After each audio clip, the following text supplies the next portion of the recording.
San Francisco has long been known as a haven for the LGBTQ communities. And for many years, it was a citywide haven. And finally, we got a center to call our own. Today, I'm speaking with Rebecca Rolfe, the Executive Director of San Francisco's LGBT Center. Welcome. Thank you. It's good to have you back. Yes. Now, we were talking about the last time you were here. It's been maybe a year, 2 years ago. You're now in your 5th year of leadership at the center. Yes, and the center's 10 years old this year. Wow, so yeah. How are we doing? I mean, I remember that opening day 10 years ago, and there were a lot of people who said, we'll never build an LGBT center in San Francisco. And frankly, there were a lot of people who said, why do we need one? What's the answer?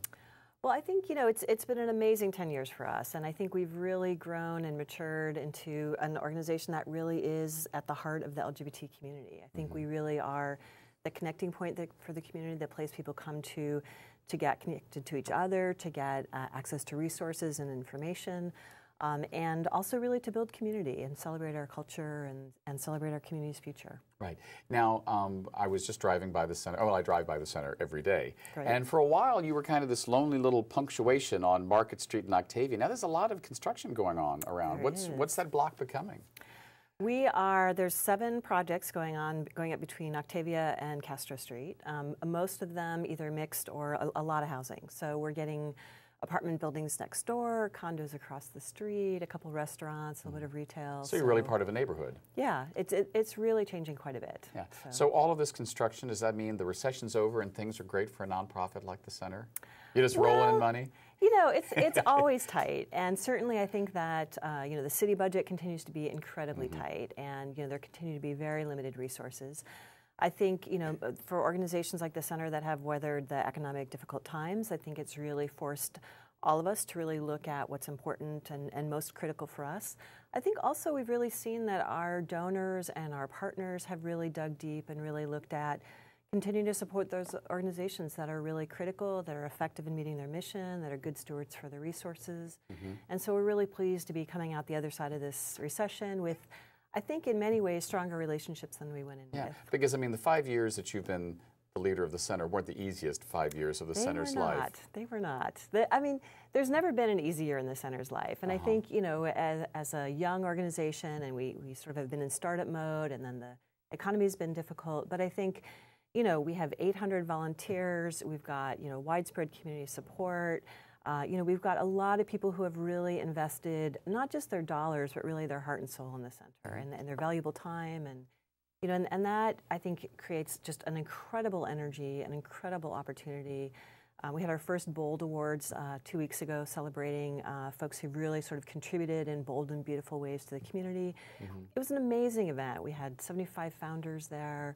We honored all the founders. It was an incredible evening of spirit and connection and celebration. Now, of course, you can get a membership to the center, but the center is open for free to anyone to come in, take resources. Are there any stories that, of someone coming to the center that you felt it really changed them or meant something to them, that you didn't expect? Someone walking in and saying, I feel at home here. Yeah, I think we get 9,000 visitors a month. So 9,000 a month. Absolutely, and an enormous spectrum of visitors. But I think, one of the things that's really amazing about the center is certainly people come to get practical needs met. But I think, and that's critically important, and really until people have food and housing and a job and sort of a minimum level of stability and security in their life, those things are the most important, and we can certainly and do certainly help people get connected to those. But we had a young man come in who had been rejected by his family, who came here and found he's now in housing, he's got a job, he's in school, he's got various resources. But he also really talks about the importance of really getting connected to community, and not just to our staff and volunteers, but to other people in his community, and really looking at building strong community connections. And he speaks really powerfully about this is the first time in his life that somebody really cares that he shows up tomorrow, cares whether he lives or dies, and for him, not because they have to, but just because they really value and respect and appreciate and care about him. So there literally are people like, a young transgender woman or man from somewhere that is not so progressive or forward-thinking as San Francisco walks in your front door and says, I need help, I'm lost, my family threw me out, where do I go? Absolutely, every day. I mean, literally every day. It's really kind of phenomenal.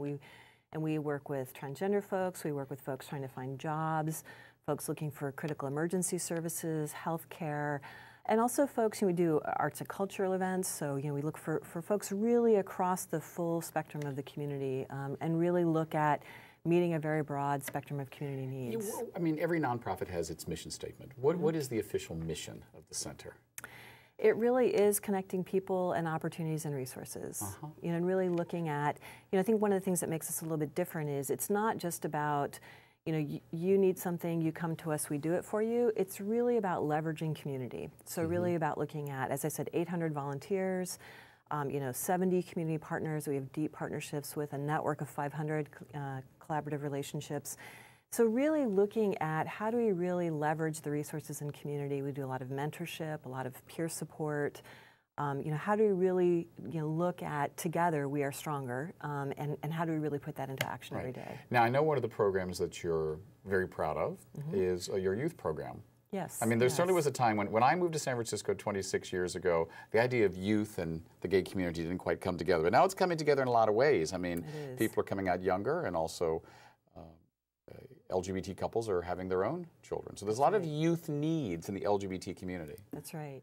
And we work with LGBT parents and LGBT families. We do work in the schools. And then in January, we are opening a dedicated youth space. So it's for, it'll be a space that's really dedicated to LGBT youth, queer and questioning youth as well. We've got a youth council that's up and running. They are going to be making recommendations about the kinds of programming that happens there. Really working to set the ground rules, really looking at how, they can really, they really have a space that is really their own. And within the center, the whole center is, of course, open to youth, but this is a space where youth can really feel a strong sense of ownership and commitment. But that's kind of scary. I mean, some people might say it's like turning the asylum over to the inmates. I mean, getting young voices aren't necessarily polite voices. Well, I think, of course, youth are great, and they're vivacious, and they're loud and fabulous and wonderful. And also, I think one thing that's really great is this is really an opportunity for youth to step into a leadership role. And these are youth who really care about the next generation. They really care about building something that lasts. They really care about each other.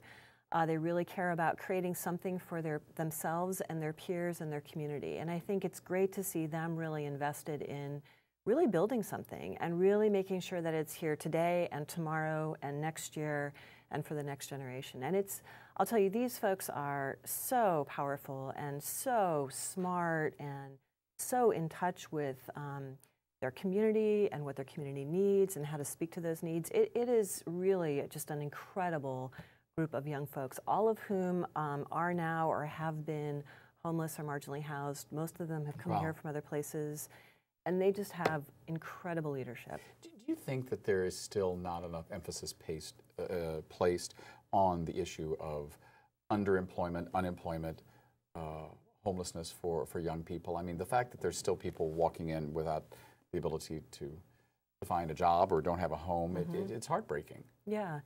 We work with what we call transitional age youth, in addition to youth in the schools. They're 18 to 24. Most of them have come here from other places in the country or other places in the state, really seeking a place of safety. A lot of them coming out of various kinds of foster care, criminal justice system. Many of them are folks for whom their families have failed them, their schools have failed them, the institutions that are designed to support young people have really failed these folks, and they've come here really seeking a place to be safe and to be themselves and to explore what that means. And so it's tremendously challenging. I mean, San Francisco is a difficult place for anybody to come and establish themselves. Well, I was going to say, I mean, San Francisco is not a cheap city, especially if you're young and unemployed. If you don't have a high school degree, if you don't have job experience, if you've got some challenging sort of mental health experiences, those just really compound and make it more difficult. Right. In our last few moments, tell me a program that you think is really at the core of the mission of the LGBT Center that you're really proud of, in addition to the youth program. I think probably youth program and also economic development. We're the first LGBT economic development program really looking at ensuring that there's financial stability and security for for LGBT individuals, families, and communities. Right, so you're building community at all ends of the economic spectrum. We are. Thanks, Rebecca, for your work and for being on the show. Thanks for having me. We've been speaking with Rebecca Rolfe, Executive Director of San Francisco's esteemed San Francisco LGBT Center, celebrating 10 years. I'm David Perry, your host on 10%. Thanks for watching. We'll see you next week.